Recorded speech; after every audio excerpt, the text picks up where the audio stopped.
سے فارغ ہو، پھر بعد میں کہا کہ دفع ہو جاؤ، تو اب اس کا کیا حکم ہوگا؟ ایک مولوی صاحب سے پتہ کیا، کسی کوئی مفتی صاحب یا عالم تھے، انہوں نے کہا کہ آپ دوبارہ نکاح کر لیں۔ یہ کہتے ہیں میں نے نکاح کر لیا لیکن دل مطمئن نہیں ہو رہا۔ دیکھیں اگر جن صاحب نے بتایا وہ مفتی صاحب ہیں یا مستند عالم دین ہیں تو پھر آپ کا دل مطمئن ہونا چاہیے تھا۔ میں تو ایک طالب علم ہوں، آپ کا حسن ظن میرے ساتھ ہے، لیکن ایسا نہیں ہونا چاہیے کہ آپ اپنے علاقے کے اچھے مفتیان کرام یا اچھے مستند علماء کو اس طرح حقارت کی نگاہ سے دیکھیں۔ مجھے مطلب اس میں تھوڑا سا ایک شائبہ محسوس ہوا ہے۔ اگرچہ آپ اطمینان قلب کے لیے 10 علماء سے پوچھیں، کوئی مسئلہ نہیں ہے، لیکن اگر کوئی مستند عالم دین آپ کو مسئلہ بتاتا ہے تو پھر اس کے مسئلے پہ شک کرنا کہ پتہ نہیں غلط بتایا صحیح، یہ مناسب نہیں۔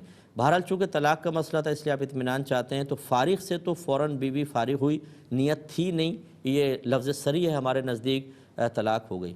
اس کے بعد پھر آپ نے دفع ہو جا کا لفظ کہا، یہ مطلب کس وجہ سے کہا اور کس صورتحال میں کہا، یہ تھوڑا معلوم کرنا ہوگا کہ فوراً کہا تھا یا بعد میں جھگڑا ہوا پھر آپ نے کہا۔ تو اس میں بہرحال دفع ہو جا کے اندر طلاق کی نیت تھی کہ نہیں تھی؟ اگر طلاق کی نیت تھی تو یہ کنایہ لفظ ہے، پھر طلاق پڑے گی، اگر نہیں تھی تو نہیں ہوگی۔ لیکن غالباً آپ نے چونکہ پوری صورتحال تو بتائی نہیں، ابھی مجھے کچھ اور بھی آپ سے کویسچن کرنے چاہیے تھے لیکن یہاں گنجائش نہیں ہوتی تفصیل کی، تو لہٰذا آپ نے چونکہ دوبارہ نکاح کر لیا ہے، بالکل ٹھیک ہے، اب آپ ساتھ رہ سکتے ہیں۔ اب آئندہ ذرا احتیاط کریں، ایک طلاق کے آپ مالک ہوں گے۔ اگر فرض کر لیں دفع ہو جا سے بھی طلاق واقع ہو رہی ہے، کیونکہ ان صاحب نے جو نکاح کا حکم دیا نا وہ اس کو بھی طلاق مان کر دیا ہے، ورنہ لفظ